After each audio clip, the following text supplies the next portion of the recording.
I have a paper in front of me on the kitchen table. It is a Penn State Extension Aquaculture Bulletin, part of the AERS series. The university has been printing since the late 1960s. It cost me 80 cents to print at the Lancaster Library. 80 cents. The same 80 cents that, if you handed it to a hatchery, would not even buy you one fingerling base.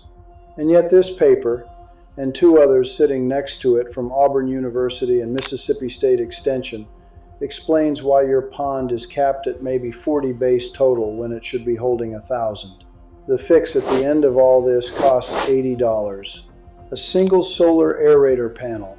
That is the whole video. But I am going to walk you through the why first. Because if you don't understand the why, you are going to buy the panel, drop it in the water, and wonder why your pond did not double overnight. The paper does not work that way. Physics does not work that way. Let me show you. The bulletin in my hand is talking about something called dissolved oxygen. Most pond owners have heard the phrase. Most pond owners could not tell you what number matters. The number is 5. 5 parts per million of dissolved oxygen in the water column. That is the line. Above 5 ppm, your base thrive. They feed, they grow, they spawn, they tolerate the summer heat. Below 5 ppm, they get sluggish. They stop feeding aggressively. They stop growing. Drop to 2 ppm, and you have base mortality. Drop to 1, and you have a fish killed by sunrise. The Penn State Extension Series has been documenting these numbers since the late 1960s. Auburn University has confirmed them in peer-reviewed work going back to the early 70s. Mississippi State Extension echoes them in their pond management bulletins that still get reprinted every few years. So here's the question I want you to sit with. If your pond is producing only 40 or 50 pounds of base per acre per year, and a properly oxygenated pond in the same climate, same forage base, same stocking ratio is producing 200 to 400 pounds per acre per year. What is the limiting factor? It is not food. It is not genetics. It is not the size of your pond. It is the oxygen. The pond is suffocating its own carrying capacity. The base are not absent. They were never there to begin with, because the water cannot hold them. Now, I want to slow down and walk you through the two findings in these bulletins that, when you put them together, change everything. Finding 1 is what the extension people call the thermocline. Finding 2 is the nighttime oxygen crash. They are connected. They are the same problem wearing 2 different hats. Let me take them one at a time. Finding 1. The thermocline. Imagine you fill a coffee mug with hot black coffee in the morning. You set it on the counter and you forget about it for an hour. When you come back, the top of the mug is still warm, but the bottom is cooler. The coffee did not mix. Why? Because warm liquid is less dense than cool liquid, and unless something stirs it, the warm sits on top and the cool sits on the bottom. A pond in July does exactly the same thing. The sun heats the top 3 or 4 feet of water. That warm layer stays on top. The cooler water sits below it. Between them is a band, maybe 2 feet thick, where the temperature drops very quickly. That band is the thermocline. And here is what the bulletin tells you that the tackle store will never mention. Oxygen does not cross the thermocline. The top layer breathes. It has algae producing oxygen during the day. It has wind ruffling the surface and stirring air in. Dissolved oxygen up there might run 8, 9, 10 parts per million on a good summer afternoon. The bottom layer is cut off. It might be running 2 parts per million, sometimes less. Now here is the trap. Your base want the cooler water. Bass are most comfortable somewhere between 68 and 75 degrees. In July, your top layer is 82, your bottom layer is 66. The base want to be in the cool, but the cool is suffocating. So they hang in this narrow band right at the thermocline edge, stressed, not feeding well, not growing. Your pond is producing a fraction of what it could because 80% of the water column is unusable. Finding 2, the nighttime oxygen crash. This one is more devastating because it sneaks up on people. During the day, the algae in your pond are running photosynthesis. They are producing oxygen. That is why a healthy pond on a sunny afternoon might be running 9 parts per million in the top layer. But at night, the algae stop producing oxygen. They start consuming it instead. So do the fish. So do the bacteria breaking down the muck on the bottom. By 3 in the morning, the dissolved oxygen in the top layer can drop from 9 down to 4, sometimes lower. The extension bulletins document this with hourly measurement curves. The lowest oxygen number in any 24-hour cycle happens between 4 and 6 a.m., right before sunrise. If your pond is heavily stocked, or if you've had a hot still week, or if you have an algae bloom that just died, that 3 a.m. number can crash to 2 parts per million across the entire top layer. That is when the bass float. That is what people are looking at when they walk out at dawn and find a dozen dead fish in the shallows. The bottom layer is already dead. Now the top layer is failing too. The pond ran out of breath in the dark.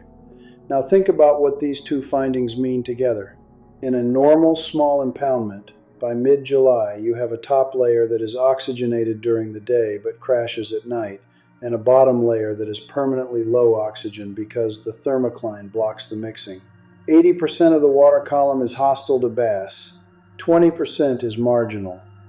Your pond is not feeding 1,000 bass a year because it cannot.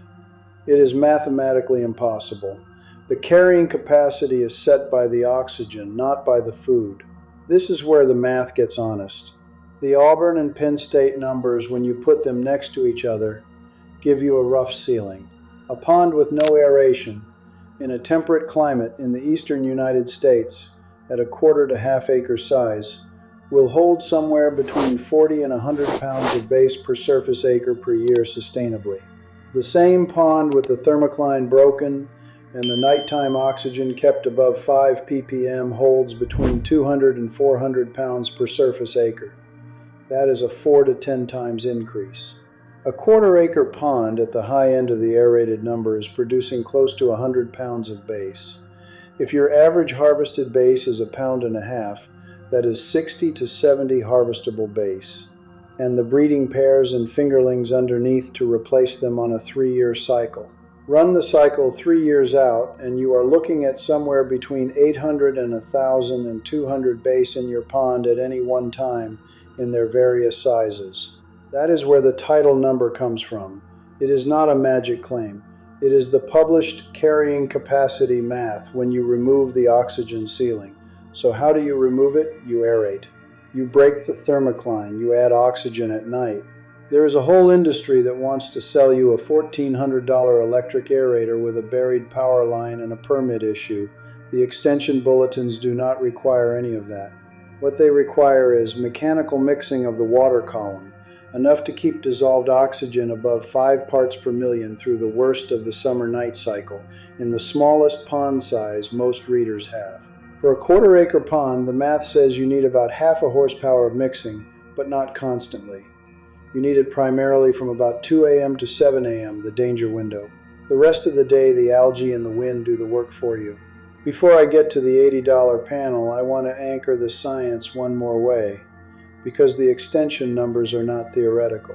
They have been confirmed in small impoundments all over the eastern United States for the better part of 50 years. Auburn University runs a fisheries program out of Alabama that has been measuring pond carrying capacity since the early 60s. The Auburn Pond research stations have hundreds of acres of test ponds. They have measured dissolved oxygen profiles, summer mortality events, fall turnover crashes, winter stratification, every condition you can throw at a temperate small pond. Penn State has done the same on a smaller scale in central Pennsylvania, in climates closer to what most of you are working with.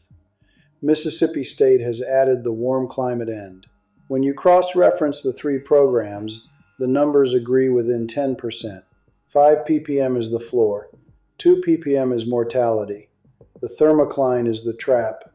The nighttime crash is the killer. 3 universities, 50 years, the same answer. The reason your pond store does not lead with this information is not because they are hiding it. It is because you cannot sell oxygen for $39 a bottle.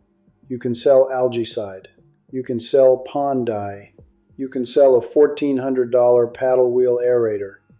The honest answer of a 15-watt solar panel does not move enough inventory off a shelf to keep the lights on. Let me also say something about the nighttime crash that I think gets lost in most pond videos. The crash is worse the night after a big algae bloom dies.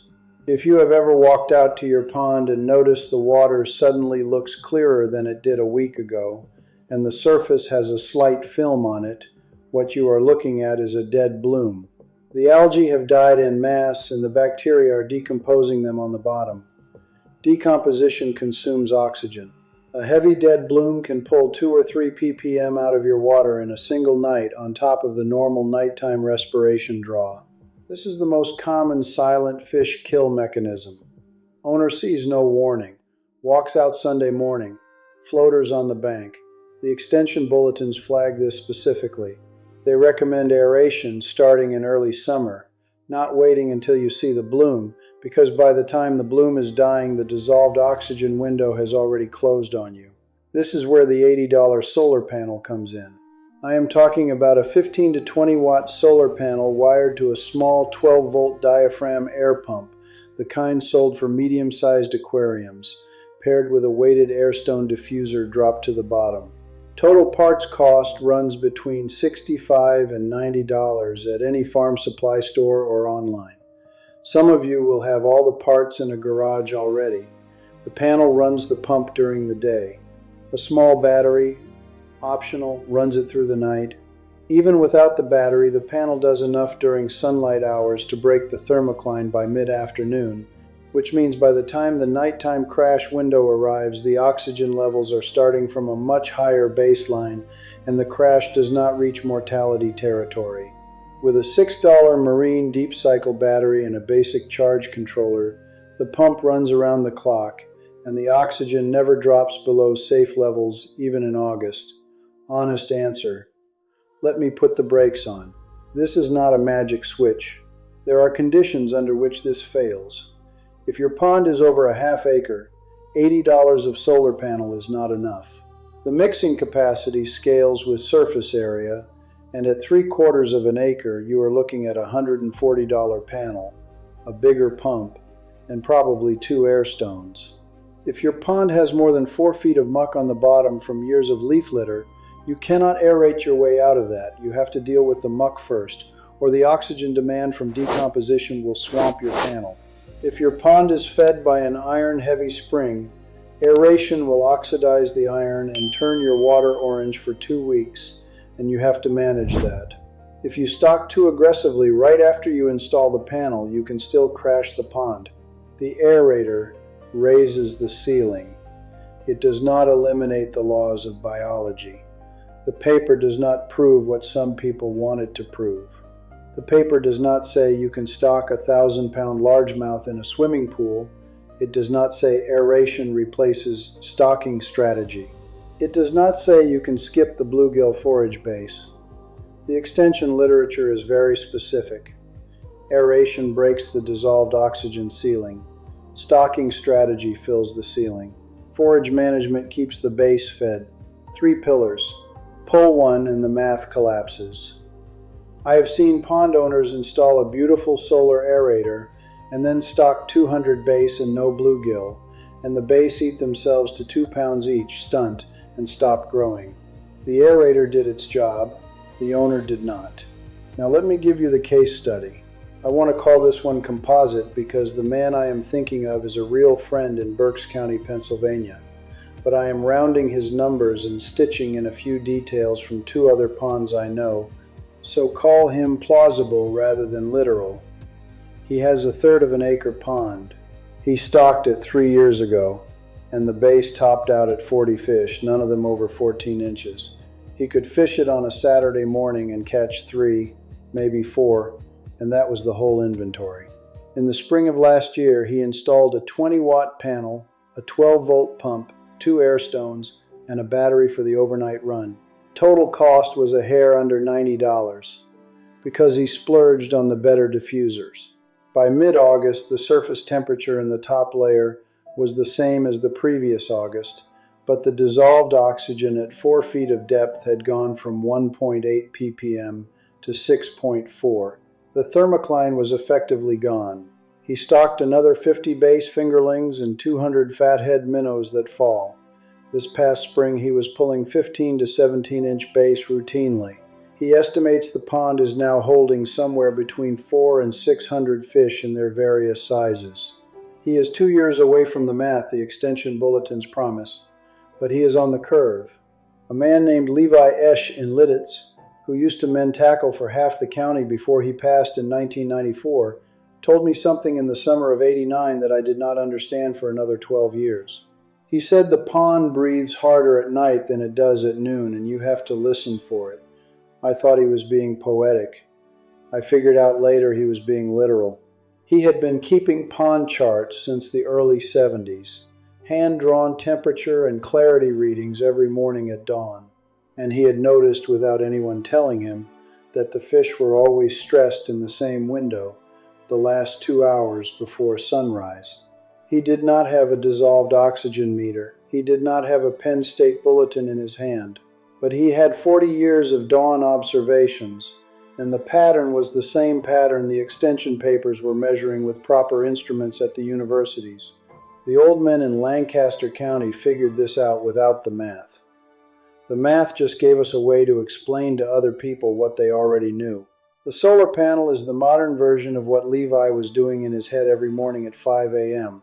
I want you to do one thing for me before you click off. Get the Penn State Extension Aquaculture Bulletins online. They are public. They are free. Search the Penn State Extension website for AERS Aquaculture, and you will find a stack of them. Read the dissolved oxygen sections. Read the pond stocking density sections. Read the aeration recommendations. Cross-check them against the Auburn Fisheries Extension publications, which are also public. Mississippi State Extension, Texas A&M AgriLife Pond Management. These bulletins exist because someone paid for them with public money and decided you should have access to them. The tackle industry does not want you to read them because there is no markup on the truth. There is no patentable lure inside a Penn State bulletin. But the carrying capacity math is in there, and the math is on your side. Subscribe so you don't miss the next one. There is a method I haven't shown you yet that I want to walk through next. We are going to take this same paper and look at what happens when you combine the $80 aerator with a $1 forage trick the old Lancaster County pond keepers used. Because the aerator raises the ceiling and the forage fills it, and you cannot do one without the other. Comment your pond size below. A 1/4 acre, a 1/2 acre, 2 acres, doesn't matter, just the surface area, and I will address the aerator sizing for your specific case in the comments or in next week's video. Out here in Lancaster County, the rain just started. I have a line to check before dark. See you.